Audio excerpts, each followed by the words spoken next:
Bienvenido a los webinarios de Medical Expo.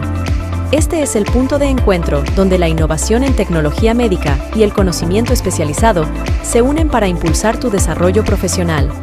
En Medical Expo, nos dedicamos a proporcionarte las herramientas y la información más avanzada en el campo de la tecnología médica.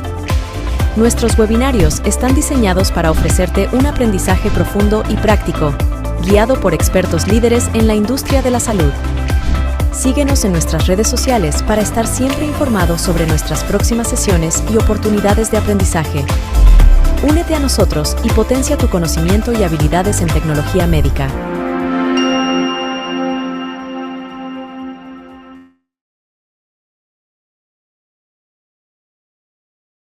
Hola, hola, buenos días a todos, ¿cómo están? Espero que se encuentren muy bien. Ya es viernes de webinarios. Mi nombre es Marilyn Ramírez y les doy la bienvenida.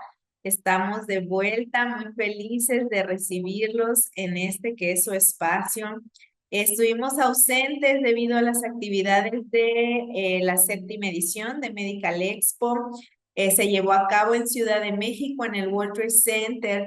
Importante recordarles que esta edición se lleva a cabo cada año. Entonces, el año próximo, en octubre, nos vamos a volver a ver allá para que estén pendientes de nuestras redes sociales. Todos los detalles los tenemos ahí, todos los videos, las fotos, la información de todo lo que se vivió en esta séptima edición.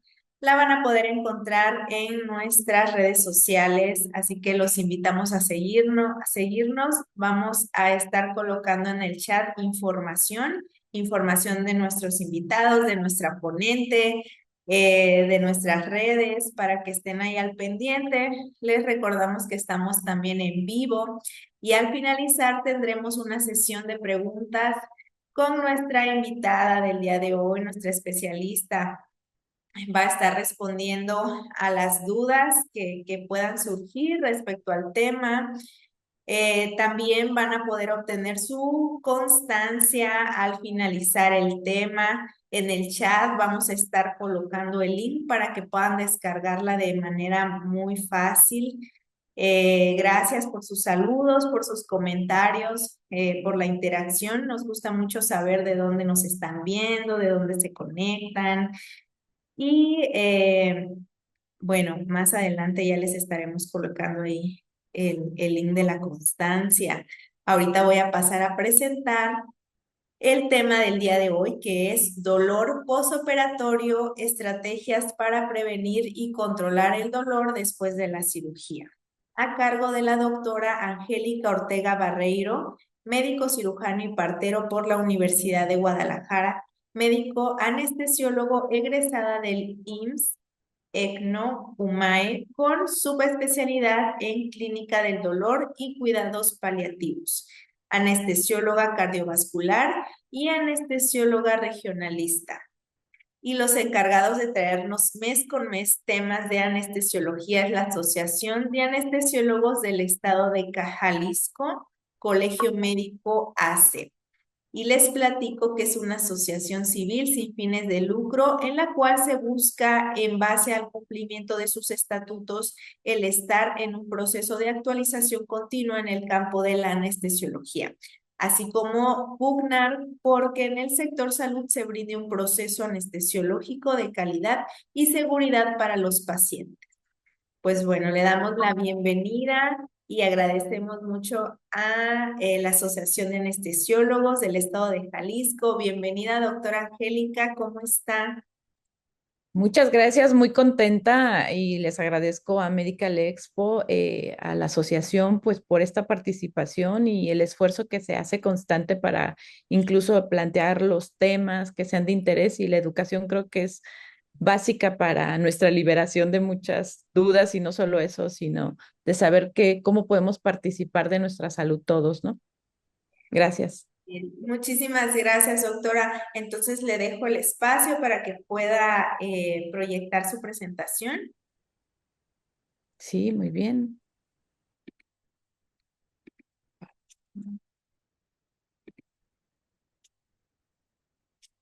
Muy bien.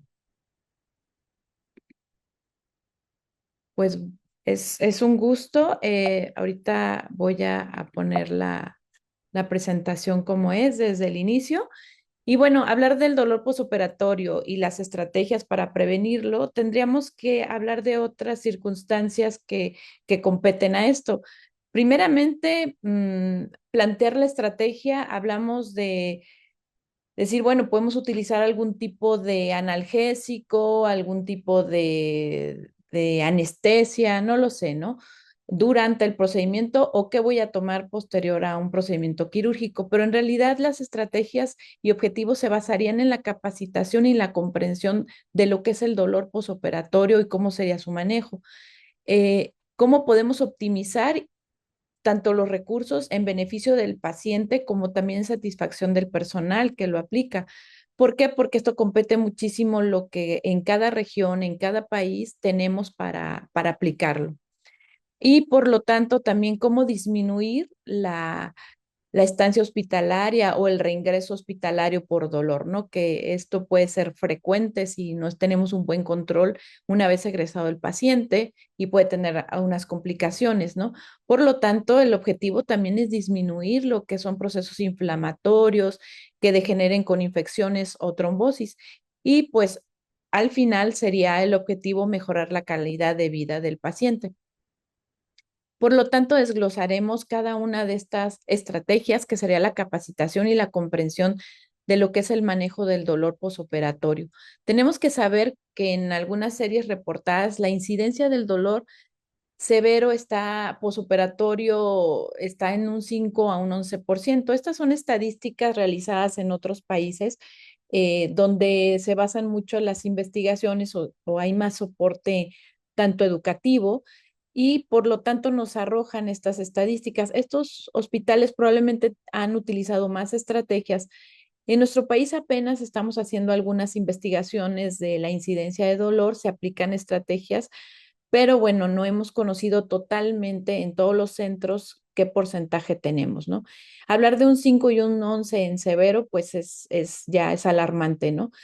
Encuestas realizadas en algunas comunidades afirmaron que del 15 al 25% de los adultos que sufren el dolor ya crónico fue dado secundario a un procedimiento quirúrgico. Y obviamente esta cifra ha aumentado al 50% en aquellos pacientes mayores de 65 años. Esos pacientes, bueno, también tienen algunos antecedentes ya de un dolor crónico, que esto los vuelve más sensible. Y también todos estos pacientes, en algunos estudios se ha reportado que el 76% de los pacientes quisieran recibir alguna información sobre el dolor posoperatorio, cómo manejarlo.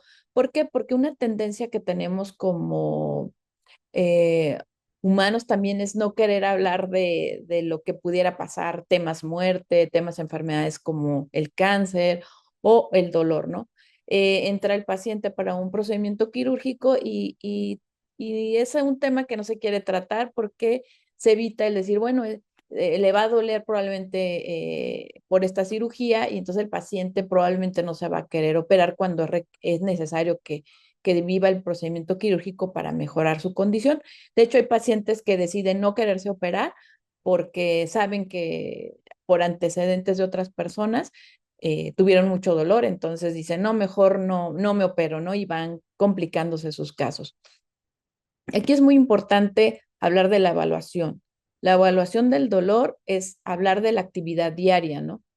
Un paciente puede ser operado y al día siguiente podemos preguntarle sobre el dolor y el paciente no se mueve en lo absoluto y entonces dice, no, no tengo dolor. Pero si le preguntamos si intenta moverse, pues es posible que nos refiera el dolor. Entonces, es básica la información del paciente en movimiento como sin movimiento. También una actividad diaria, ¿no? Como el poderse peinar, el poder ir al baño, qué tan autosuficiente puede llegar a ser. Esa es nuestra verdadera evaluación sobre lo que hemos conseguido en el control del dolor y sobre todo la estrategia educativa, tanto en el personal de salud como los pacientes y familiares. ¿Por qué es importante? Porque cuando llegamos y abordamos al paciente sobre el dolor, decimos que hay escalas, ¿no? Entonces, ¿cómo podemos medir el dolor? Principalmente al paciente hay que referirle que cero dolor es totalmente su ausencia.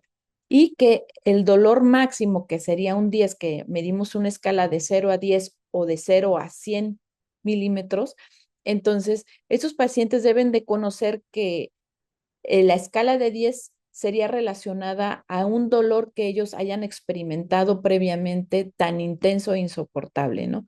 Porque si preguntamos sin hacer una previa planteamiento de que el dolor 10 es un dolor máximo que pudiera el mismo paciente haber experimentado, entonces ellos podrían manifestar como un 8, un 7, que es un dolor ya moderado a severo, y entonces nuestra estrategia analgésica podría ser superior a lo que realmente requiere el paciente y podría vivir consecuencias del manejo analgésico.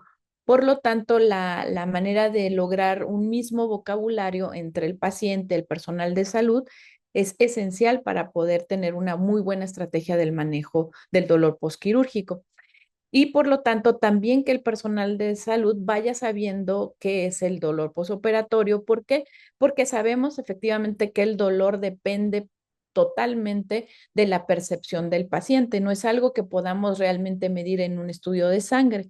Por lo tanto, ahí es donde existe nuestra mayor debilidad en la evaluación. Y entonces podemos decir el paciente es muy sensible o el paciente o términos como es adicto o está como eh, exagerando esto o muchas cosas de este tipo, o pacientes que en su silencio no saben cómo expresarlo y pensamos que no tiene dolor, ¿no?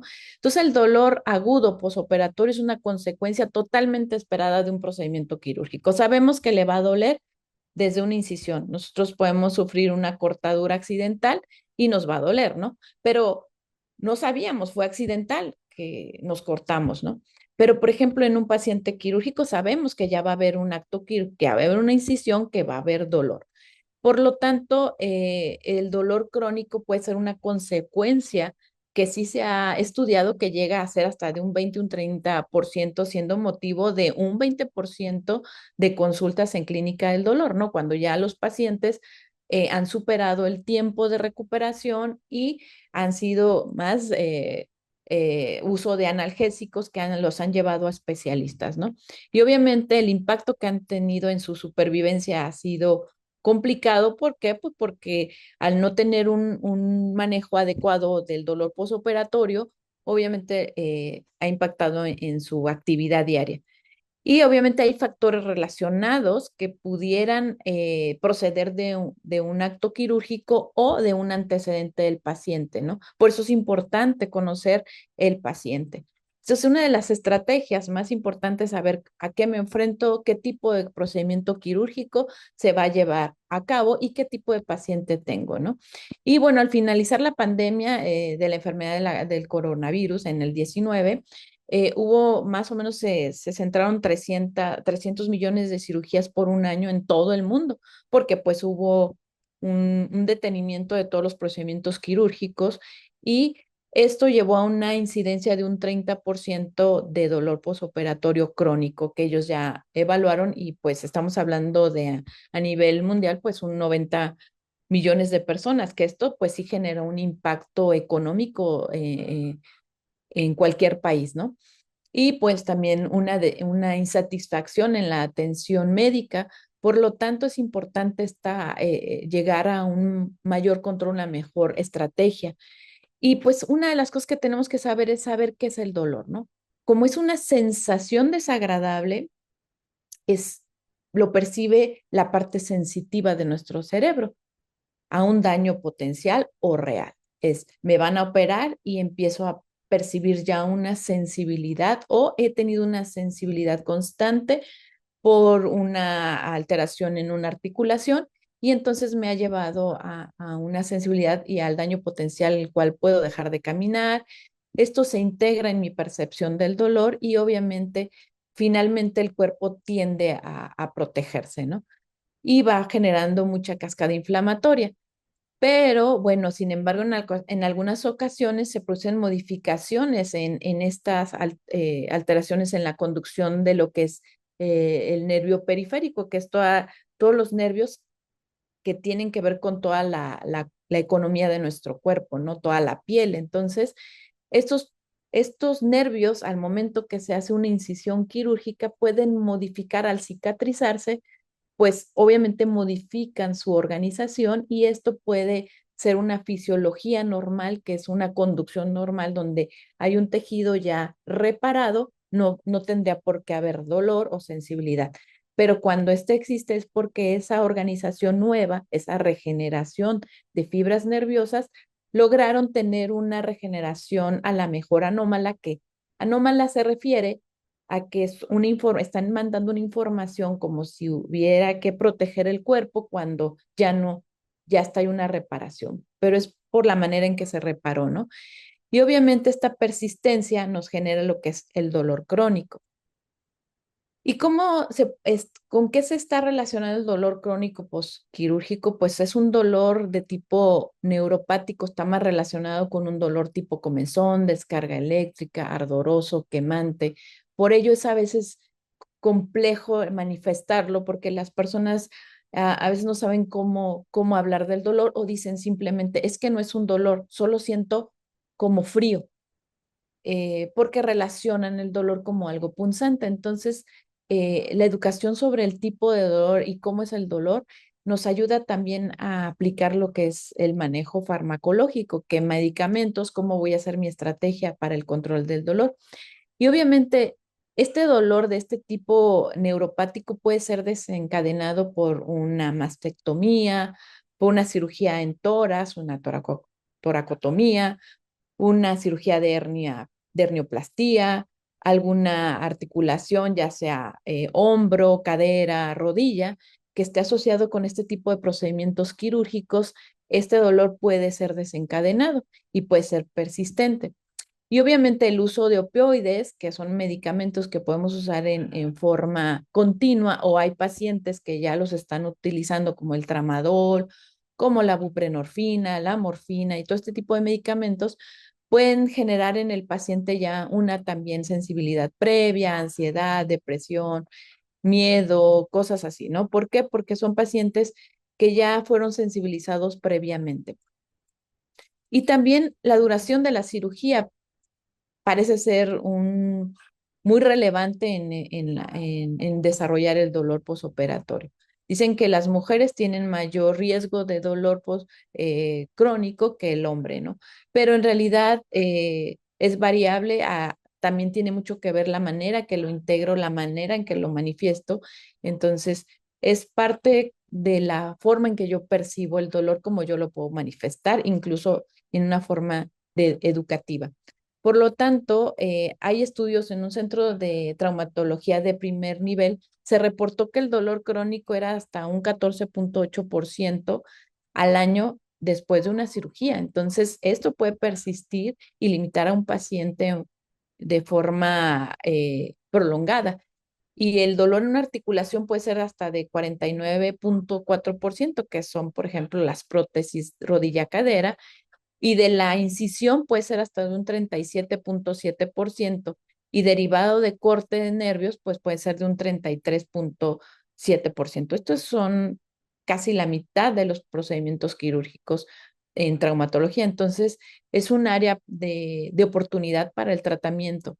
Y bueno, también se asocia a un riesgo de un 30% si las primeras 24 horas no fue bien controlado este dolor. A lo mejor el paciente pudiera tener dolor eh, un nivel moderado, pero si las primeras 24 horas no se mantiene un dolor más controlado, posteriormente esto se puede prolongar incluso por meses, ¿no?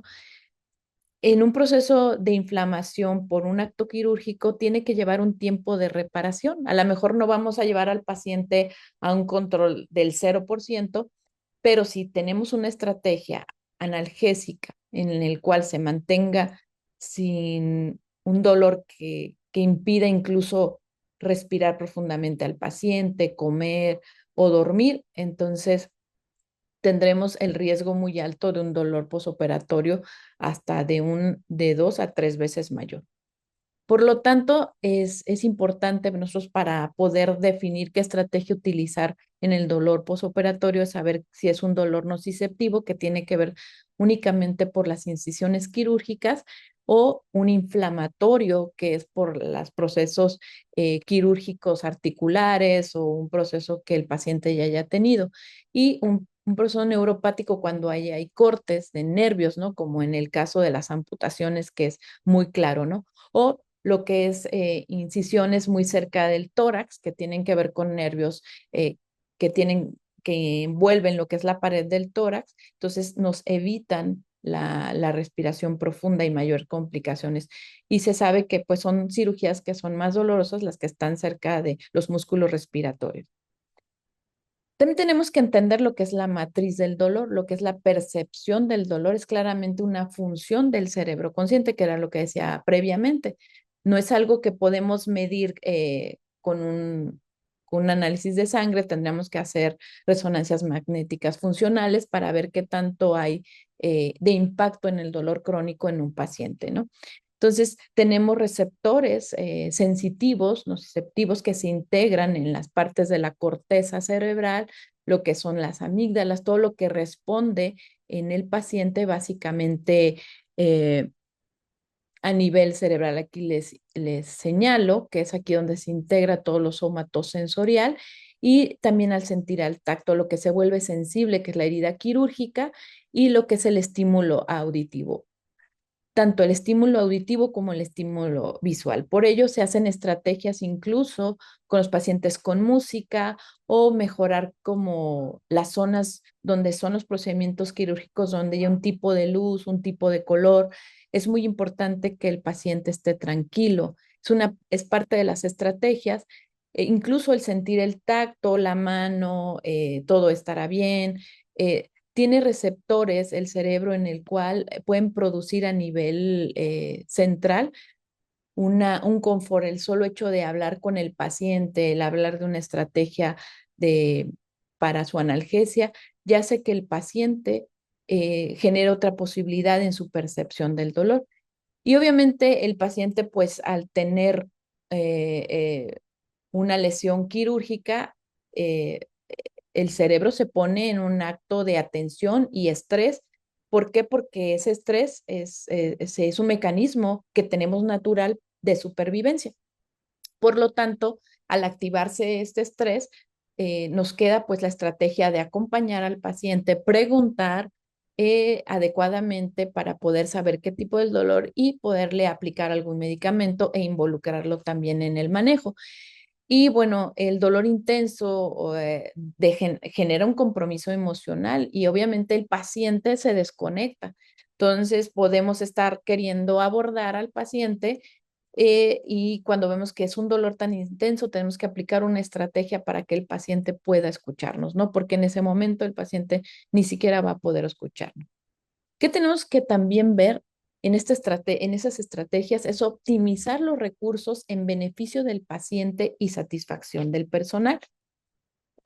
Aquí, por ejemplo, nos presenta lo que es la Clínica Mayo del 2000 al 2014. Ellos hacen una evaluación del Producto Interno Bruto. Ellos refieren que el 3% se lleva en costo estimado a salud mayor en cuanto al manejo del dolor, mayor que las enfermedades del corazón y del cáncer. Entonces, ellos empezaron a tener toda esta alarma de los opioides en Estados Unidos y obviamente empezaron a revisar porque un costo tan alto ante medicamentos, servicios médicos, incapacidades y todo impacta al mundo entero, ¿no? Y como es una expresión totalmente de mi percepción y no la puedo evaluar, entonces había mucha discrepancia en los medicamentos que se dan en realidad a lo que el paciente pudiera tener de dolor. Entonces ellos concluyeron que se requieren mejores métodos y conceptos para evaluar y el estudio del dolor desde una perspectiva exactamente de cada población. Yo puedo tomar el artículo que se presentó en Inglaterra o se presentó en España o se presentó en Estados Unidos o se presenta en Colombia. Pero en realidad tendríamos que conocer lo que tenemos en nuestra población, tanto en recursos como en nuestra población, cómo manifiesta el dolor y qué cirugías son más frecuentes para poder promover un desarrollo de una estrategia real, ¿no? Es lo que promueve la Clínica Mayo. Yo sé que hacen una evaluación que anualmente el dolor crónico gasta de 560 a 635 billones al año. Entonces, esto es una cantidad exponencial, ¿no? Por lo tanto, tenemos que saber a qué procedimiento se va a someter el paciente para poder hablar individualmente de la estrategia que se utilizará, qué condiciones preexistentes tiene, si tiene enfermedades crónico-degenerativas, si el paciente ya usa algún tipo de analgésico previo, si el paciente sufre de ansiedad, depresión. Todo esto puede llevar a que la percepción del paciente del dolor sea mayor, ¿no? ¿Y con qué recursos cuento en mi hospital? Muchas veces dicen en los hospitales, no, pues es que yo no tengo tal o cual medicamento, por lo tanto, no puedo aplicar ningún recurso para el manejo del dolor. Pero no es así. Conociendo estrategias, conociendo materiales y todo esto, podríamos darle un giro a lo que tenemos en nuestra comunidad. Por eso es importante incluso saber cómo llevar recursos también a nuestra área de trabajo que nos ayudan a poder aplicarlo en el paciente, ¿no? Y también saber cómo es el estado previo de mi paciente a la cirugía y obviamente una de las cosas más importantes como profesional de la salud, saber la relevancia que tiene mi actividad profesional en la recuperación del paciente. Una parte es del paciente, por ello involucrar al paciente en el manejo del dolor es fundamental. Nosotros hemos tenido la fortuna de tener la apertura en el hospital que trabajo para aplicar técnicas de manejo del dolor perioperatorio, posoperatorio, donde los pacientes se refieren que pueden hacer su actividad, moverse, y ya hemos tenido también problemas porque hay pacientes que incluso después de un procedimiento quirúrgico grande como la rotación de un músculo para una reconstrucción mamaria, se fue en camión, ¿no? Y eso le provocó que tuviera complicaciones, pero es porque no tenía dolor. Pero esta parte del paciente es saber que el hecho de que no haya dolor no quiere decir que deba de tener una actividad normal o por consiguiente también el otro paciente que dice, pues me operaron y pues tengo que tener dolor y no se mueve y entonces no se puede rehabilitar el paciente y se complica. El uso de los opioides preoperatorios también es una constante que puede asociar con ser muy descontrolado el dolor o conseguir ser muy subóptimos en el control, ¿no? ¿Qué quiere decir esto? Que no logremos el control como quisiéramos en estos pacientes. Por ejemplo, hay pacientes como que ya utilizan este tipo de medicamentos como los que son sometidos a artroplastia de rodilla, prótesis, hombro, cirugía de columna vertebral, porque estos pacientes no llegan de primera instancia a un acto quirúrgico sin haber previamente sufrido de dolor. Y obviamente estos pacientes esperan mejores resultados, ¿no? Después de la cirugía, porque pues por eso se atrevieron al acto quirúrgico. Por lo tanto, también una de las cosas que tenemos que hablar muy claramente con el paciente es no llevar al paciente a una expectativa muy alta del acto quirúrgico, de que van a totalmente quedar sin dolor. Muchas veces me ha tocado pacientes que les han dicho, no, pues ya no le va a doler nada, ¿no? Y como les duele un poco, un porcentaje de un 3-2, dicen, entonces no quedé bien, ¿no? Y pues obviamente los pacientes que usaron opioides previamente, pues no van a tener los mismos puntajes en el control del dolor. Otra estrategia para esto es disminuir la estancia hospitalaria y el reingreso al hospital. ¿Cómo es esto? Por eso existen los proyectos de Prospect y también el ERAS. Son proyectos en los cuales se basa en lograr cirugías mínimamente invasivas. Ahorita ya hay más avance en la tecnología para cirugías que sean cortes pequeños, sean cirugías ambulatorias, para que el paciente tenga pronta movilización y una rehabilitación temprana. Por lo tanto, el dolor es fundamental, su control, su educación, su manejo y la integración para que el paciente, incluso aunque tengamos una buena estrategia analgésica, el paciente sabe cómo, tenga que saber cómo moverse también para cuidar su cirugía y su rehabilitación temprana. Nosotros utilizamos y combinamos lo que es la anestesia regional. ¿Por qué? Porque con esta optimizamos la analgesia, el movimiento del paciente en forma temprana y también la disminución de los medicamentos. Esto actualmente ya se hace con un ultrasonido en lo cual estamos en una visión directa a tiempo real de las estructuras, vasos sanguíneos. Por ejemplo, los pacientes preguntan, ¿qué complicaciones yo podría tener? Bueno, puede ser la punción de un vaso, cuando estamos cerca del tórax, la punción del pulmón, complicaciones de ese tipo. Precisamente por eso, actualmente muchos de los anestesiólogos e incluso traumatólogos o cirujanos se están preparando en el uso del ultrasonido para optimizar y disminuir los riesgos, ¿no? Porque pues todos somos diferentes, las anatomías son distintas dependiendo incluso el peso del paciente, incluso el área donde se va a abordar. Hay pacientes que ya los músculos han cambiado mucho, por lo tanto, el uso del ultrasonido nos da una ventaja de ver al paciente como tal, la anatomía del paciente, poder hacer estrategias donde vemos el paciente hacia dónde corren estas fibras nerviosas y aplicar medicamentos interfaciales como anestésicos locales que puedan modular el dolor, y cuando estos pacientes reciban una incisión quirúrgica, previamente ya está modulado el dolor, por lo tanto, la respuesta posterior permite que con un analgésico se controle el dolor y no genere un dolor crónico. La formación educativa de los anestesiólogos se está basando en la anatomía, se está basando en hacer una estrategia en la cual se hagan mediciones profundas para evitar todas esas complicaciones. Anteriormente, todo era por marcador anatómico sin una visión directa, ¿no? Pero ahora con el ultrasonido en la anestesiología, pues estamos logrando desde lograr poner directamente alrededor de los nervios medicamento, así como revisar condiciones previas del paciente, que incluso nos pueden dar un margen de saber que hay otras complicaciones en el paciente que pueden estar hablando el origen de este dolor, incluso en el posoperatorio, que a lo mejor puedan pensarse que es derivado de la cirugía y no, a lo mejor es una complicación que también, eso es importante. Hay las estrategias que nosotros utilizamos con diferentes transductores, diferentes eh, ultrasonidos para lograr las profundidades, las proyecciones, y se ve de una manera tridimensional, se traduce en la mente del que opera el ultrasonido y por lo tanto puede ver diferentes estructuras.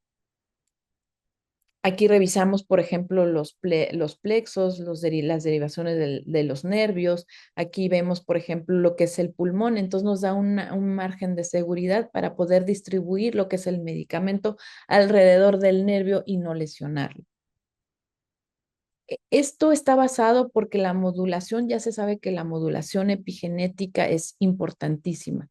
Si se encuentra en la inflamación a nivel de la piel lesionada, se produce la sustancia P y la proteína G, que son sustancias que se elevan en el dolor, y por lo tanto, si estas no son controladas, genera la activación de la sensibilización a nivel del cerebro del paciente, donde produce más sustancias inflamatorias.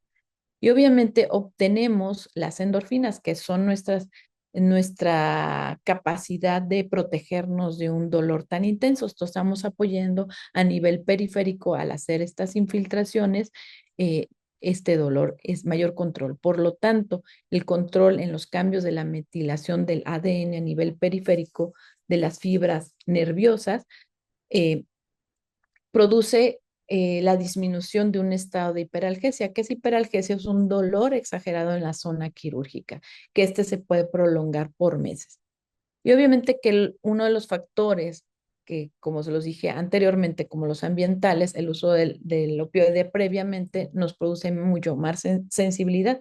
Por ello es necesario aplicar estrategias como los anestésicos. La lidocaína es un anestésico local de corta duración que también tiene propiedades antiinflamatorias, que lo usamos a nivel periférico como también en infusiones durante las cirugías o posterior a las cirugías como manejo posoperatorio, ¿no? ¿Por qué? Pues porque tiene un perfil analgésico y no provocamos ni náusea ni vómito en el paciente, que también es otro de los riesgos al uso de los analgésicos. Por lo tanto, otra de las estrategias importantes es disminuir las complicaciones posoperatorias. Y estas incluyen obviamente también el vómito, la náusea, el mareo o la somnolencia por los medicamentos. Y pues la inflamación que produce el riesgo quirúrgico, pues sería tanto riesgos de trombosis como infecciones derivadas, ¿no? Y pues estancias prolongadas. Esto es toda una cascada inflamatoria, la cual no depende de un solo medicamento que podríamos utilizar, depende de las sustancias como los anestésicos locales, como moduladores de la membrana del nervio, así como de los opioides que nos ayudan precisamente a activar nuestro sistema que es inhibitorio del dolor, que es el sistema que tenemos que nos compensa para no abruptamente tener un dolor que sea insoportable, que nos llevaría al colapso y hasta la muerte. Por lo tanto, nuestro objetivo ante la lesión tisular es optimizar que no haya la ansiedad que puede generar estos cambios cognitivos, alteraciones como la hiperalgesia periférica, que nos da inmovilización si queremos que un paciente se active y se moviliza, así como la plasticidad neuronal, que nos puede llevar esta plasticidad a regenerar la fibra nerviosa de una forma benévola y no anómala que nos produzca dolor donde ya hay una corrección quirúrgica y pues obviamente no haya un aumento en la activación simpática, que la activación simpática es nuestra parte de estrés, de miedo, que tiene una función en nuestro cuerpo para protegernos de algún peligro, pero cuando vivimos en ello, como en el estrés diario también, pues produce muchas alteraciones en nuestro cuerpo como trombosis, infartos, isquemias y todo, ¿no? Disminución del oxígeno y todo, así como alteraciones en el metabolismo de la glucosa, y esto pues nos lleva también a riesgos de infecciones. Y esto pues afecta a la vida, ¿no? Del paciente, produce un dolor agudo, limita las actividades cotidianas, se vuelve más ansioso el paciente. ¿Y qué pasa con el personal?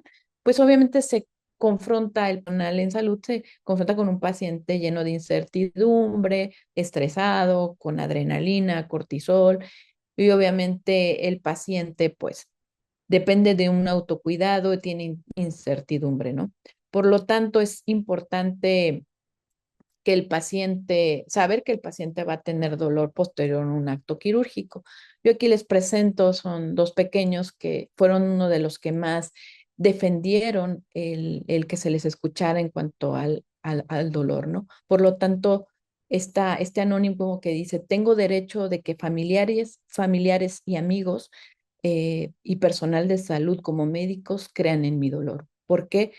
Porque como no es algo que podemos medir, entonces es parte de detenernos un momento y observar a nuestro paciente, saber qué acto quirúrgico es al que fue sometido, saber estadísticamente que el paciente ante esa cirugía o sus antecedentes pudiera ser más sensible. Por eso, el mejorar la calidad de vida es básicamente que el paciente pueda por lo menos tener sueño, pueda dormir, pueda respirar, pueda activarse en su rehabilitación y todo esto, ¿no?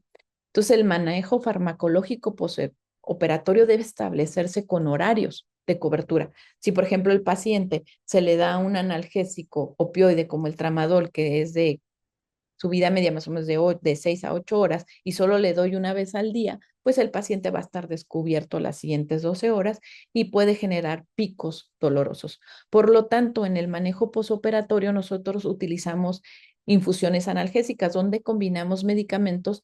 ¿Para qué? Para optimizar cada uno de ellos sin tener que aumentar uno más que otro y no generar las complicaciones del uso excesivo de un solo medicamento. Entonces, los pacientes, como tienen una infusión, no se permite que ellos salgan del control del dolor y la tendencia es irlo disminuyendo para que cuando sea su egreso se establece posteriormente analgésicos eh, con horario para que ellos poco a poco se vayan destetando de ellos y se vayan recuperando. Y por lo tanto, las estrategias educativas sobre el uso posterior al acto quirúrgico y la combinación de analgésicos, al paciente le sirve qué medicamento va a utilizar por tanto tiempo, por qué a qué ciclo de tiempo, cada 8 horas o cada 12 horas, dependiendo, y también el tiempo que lo puedo usar, porque hay pacientes que pueden utilizar un diclofenaco por años, ¿no? Sin saber que las complicaciones que le puede dar. Y bueno, la transición del dolor agudo al crónico después de una cirugía, esto es muy importante. De una cirugía exitosa no es indicativo de fracaso quirúrgico, porque los pacientes ah, dicen, si me duele es que algo no quedó bien. Y más que nada, esto radica en que la cirugía fue exitosa, pero la nueva generación de fibras nerviosas, por no haber tenido un control por lo menos las primeras 24 horas posquirúrgicas del dolor, entonces su forma de reorganización mandaron señales las cuales eh, percibe el cuerpo que hay todavía un problema cuando este ya no existe. Entonces es una manera de una reorganización anómala de estas fibras. Entonces, concluiríamos que el manejo del dolor postoperatorio se debe de tener en cuenta el tipo de cirugía y la ubicación específica. Estrategia basada en la educación, tanto del personal como de los pacientes y familiares, y estarnos actualizando continuamente con las estrategias preventivas. Esto se los digo porque en el tema de que hablan en el currículum sobre anestesia regionalista, en realidad es aplicar varias técnicas para el control del dolor y a veces nos encontramos con impedimentos con ellos. No, ¿por qué me va a poner un piquete más? ¿Me van a dar una anestesia? O incluso personal de salud que dice, no, ¿para qué están haciendo esto? Entonces, básicamente es irnos actualizando todos en conjunto como con estas pláticas para poder optimizar las estrategias preventivas y obviamente poder en conjuntarnos una planeación perioperatoria, posoperatorio, que exige una comunicación entre el equipo quirúrgico y la anestesiología para poder completar un buen manejo posoperatorio del dolor. Sin esto sería imposible. Y el uso del ultrasonido nos está permitiendo en la actualidad una visión tridimensional en un tiempo real y la seguridad en el paciente. Y pues les dejaría esta frase: ¿qué sería de la vida si no tuviéramos el coraje de intentar nada? ¿Y qué quiere decir esto? Pues avanzar en la medicina, llevarnos a un punto en el cual hacer más estudios de investigación, tener más pláticas de este tipo, más información y no tenerle miedo a la tecnología, no tener miedo a lo nuevo que está surgiendo y cómo se aplica en nuestra zona de trabajo y cómo optimizar los recursos que ya tenemos, incluso el acercarnos al paciente, que no nos cuesta absolutamente nada, y compartir con ellos y acompañarles. Ya estamos actuando en la matriz del dolor, que es a nivel de su cognición, que es sensitivo, auditivo, visual. Entonces, pues esto es con lo que yo podría concluirles y muchísimas gracias.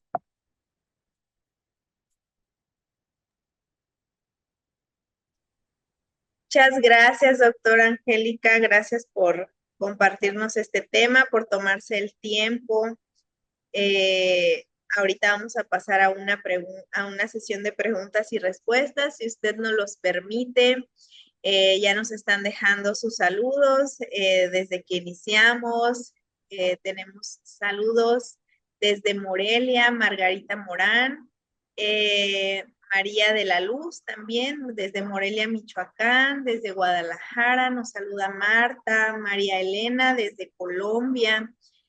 También tenemos saludos de Querétaro, María Guadalupe. Igual si tienen alguna duda pueden comentarla en el chat, escribirla y ahorita vamos a pasar a la sesión de preguntas y respuestas.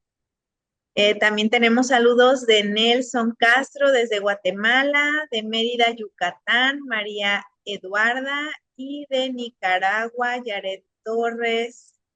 Tenemos saludos desde todas partes, desde Paraguay, licenciada Lilian Torres, de Puebla también, Socorro Morales, Abel Flores de Yucatán, muchas gracias por estar conectados con nosotros. También Teresa desde Argentina, saludos a todos ustedes que forman parte de esta comunidad y que todos los viernes están aquí puntuales para recibir esta información.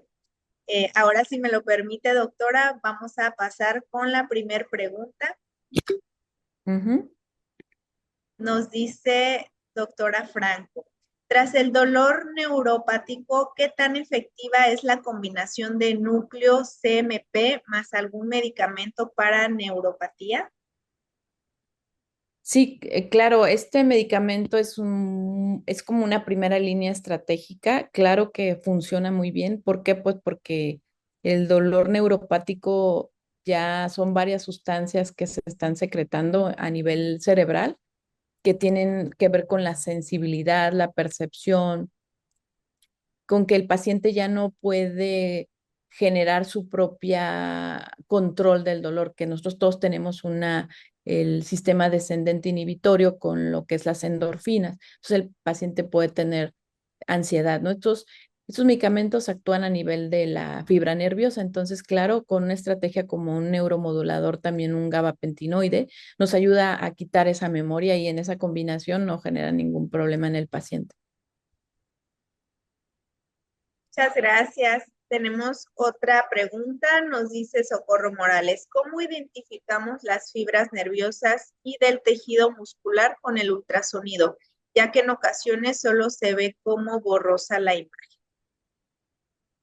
Ok, aquí es muy importante estar educando el ojo a hacer un tintineo adecuado, que es modificar la postura y la posición del transductor para que se puedan ir definiendo las estructuras, cómo se ven las fascias, cómo se ve el músculo y lo más importante es la anatomía. Primero, conocer la anatomía, ver hacia dónde se dirige la fibra muscular para posicionar el cabezal del ultrasonido hacia la zona que queremos ver, ya sea en una forma, la longitud del músculo o en forma transversal.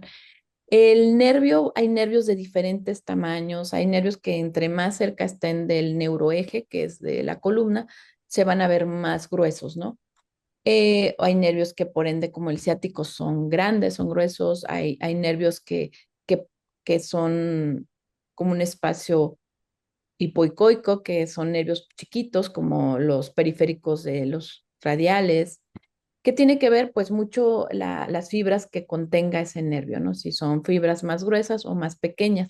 ¿Qué tenemos que hacer? Pues también en los ultrasonidos tenemos preset que te dicen nervios y estos se van a poner más brillantes y van a quitar de la visión lo que son los músculos, las fascias y lo que es la grasa. Entonces, esto es una estrategia de ver anatomía, de estar rastreando al paciente. Obviamente también se combinan con neuroestimulación para que tú puedas tocar y ver la estimulación del movimiento para localizar las fibras nerviosas. Pero si ese es un tema en el cual se tiene que estar repitiendo y no dar por hecho que ultrasonido siempre nos marca, ¿no? Nos dice, nunca te puedes sentir el súper experto porque siempre hay anatomías diferentes, ¿no? Pero hay fibras nerviosas que se integran en las fascias musculares que se ven muy brillantes y que a lo mejor como son muy pequeñas no se van a ver, no se van a ver, pero sabes que son bañadas con un anestésico local. Y pues obviamente una de las cosas que tienes que siempre cuidar es no entrar en un vaso sanguíneo y hay fibras nerviosas que tampoco es fácil inyectarlas porque también son muy duras. Por eso la sensibilidad que uno genera en las manos es muy importante en estas técnicas. Gracias. Doctora, ahorita tenemos otras preguntas. Eh, Vamos a tratar de leer las más que podamos de acuerdo al tiempo. Oscar Torres nos dice, buenos días. Una pregunta, ¿cuál es su experiencia con las bombas peridurales de infusión continua? Eso es muy importante. Las infusiones peridurales funcionan en unos pacientes y en otros no. Nosotros que estamos yendo a ver a los pacientes posoperatorios de forma constante, nos damos cuenta que a veces quedan insuficientes. Hay cirugías abdominales muy grandes que estas bombas, la perfusión que se da a veces son de 2 mililitros, tendrán que lograr ser de 5 mililitros. El riesgo que tenemos es que salga el catéter, algunos pacientes están anticoagulados y tenemos la estrategia de poder llegar a las fascias con el ultrasonido y poder bañar todas esas fibras que integran las fascias y nos da una muy buena estrategia. Las bombas peridurales, si no hay otra manera, pues claro que es una buena estrategia, nada más es importante el nivel en que la colocamos, también es importante ver el tipo de paciente, que no emigren, que incluso la dosis sea la adecuada. Hay muchas cosas que se tienen que evaluar para estas bombas. Gracias. Perfecto, gracias, doctora. Vamos a continuar con la siguiente pregunta. Nos dice, ¿qué opina del uso de ketorolaco contra clonixinato de lisina en el postoperatorio? Nos pregunta Pastor Juárez Torres. Muy bien. El ketorolaco es un analgésico más que antiinflamatorio, que se puede utilizar muy bien en hueso. Por ejemplo, el clonicinato de lisina es más utilizado en víscera. Entonces, más bien definiríamos qué tipo de dolor tendría el paciente y cuál sería nuestro objetivo, ¿no? Porque quizás queremos más un antiinflamatorio combinado con un analgésico y utilizaríamos un metamizol, por ejemplo, con otro tipo de potencia. Pero si solamente es un analgésico, una cirugía de hueso, donde podemos combinarlo con un paracetamol, entonces hace una buena potencia analgésica. Pero si nosotros tenemos un paciente el cual ya se le ha utilizado el ketorolaco, tiene factores de riesgo como por ejemplo una insuficiencia renal crónica en cuidado, o un paciente que es un cardiópata con un proceso ya de una isquemia que trae un infarto, pues utilizamos la estrategia del clonicinato de lisina, que es más noble, ¿no? Entonces, tiene mucho que ver también con el paciente y el tipo de dolor que queremos controlar. Gracias. Tenemos otra pregunta. Nos dicen, ¿cómo prevenir el dolor en el psiquiátrico de cirugía torácica? ¿Y qué tanto influye el dolor en el delirium posoperatorio? Esta pregunta es muy importante. En un paciente psiquiátrico es importantísimo el control del dolor.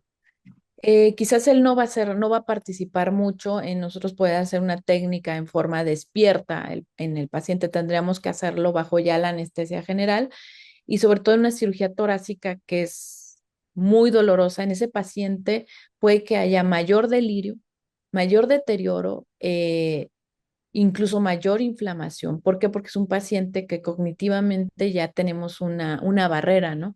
Por lo tanto, utilizar la estrategia va a evitar que haya delirio.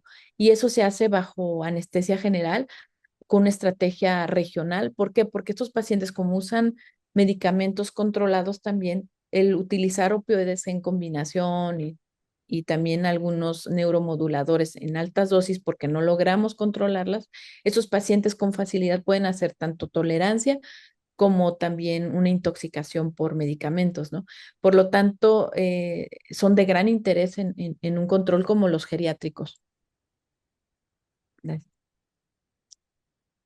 Muchas gracias. Y vamos con la última pregunta. Nos dicen, saludos desde Los Cabos.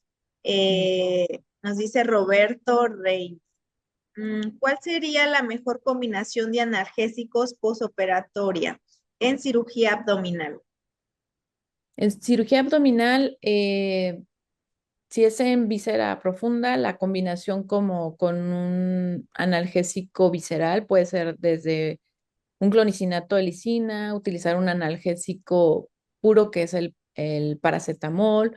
Podemos utilizar un metamizol, que es un antiinflamatorio también analgésico potente y que ayuda muchísimo en la víscera. Eso podemos utilizar o también lo que es la analgesia con la lidocaína simple, que es un modulador antiinflamatorio que no le va a producir náusea y vómito en combinación con ya sea un paracetamol intravenoso con horario, una infusión de 1 a 1,5 miligramos por kilo por hora al paciente de lidocaína en una infusión de 2, 3 días, si este dolor es muy alto. Pero si utilizan estrategias regionales combinadas, perioperatorias con ultrasonido de fascias, eh, y planos transversos, abdominales o preperitoneales, en realidad el uso analgésico posterior va a ser mínimo. Muchas gracias, doctora. Terminamos la sesión de las preguntas. Nos preguntan también que si el video queda guardado, una vez editado, se sube a nuestro canal de YouTube. Los invitamos a que puedan suscribirse para que estén ahí enterados, informados de toda esta información.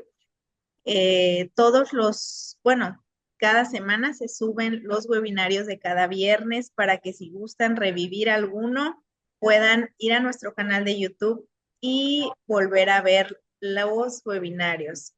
Agradecemos nuevamente, doctora, tenemos muchas felicitaciones y quisiera leer algunas de los comentarios que nos están dejando. Nos dice la Asociación de Hospitales Particulares de Jalisco, gracias. Medical Expo y felicidades por la extraordinaria ponencia de la doctora Barreiro. Zuli nos dice excelente, muy claro todo por parte de la doctora. También nos dice Fabián, felicidades a la doctora, una gran aportación, saludos desde Chiapas. Y así tenemos muchas felicitaciones. Gracias por compartir buenos temas con excelentes ponentes, nos comenta Ivonne Corona. Un muy gran tema y muy buena información. Ojalá sigan más temas así. Muchas felicidades a la ponente y a los organizadores. Nos dice Ignacio López. Pues agradecemos que estén cada viernes conectados, que se tomen el tiempo para pues tomar estos temas que son de interés para todos ustedes. Medical Expo siempre está trabajando para que pues puedan tener estos temas y capacitarse, que aunque es un tiempo quizá un poco corto, pues ustedes tengan esta información importante. Y antes de finalizar, quiero darle la palabra a la doctora para que pues nos dé algunas palabras de despedida. Pues yo agradecerles de veras infinitamente. Para mí es un tema de mucha pasión. Cada vez que veo a un paciente que está mejor y que puede moverse, es la mayor recompensa que puede haber. Y, y ese es nuestro ganar, ganar, ¿no?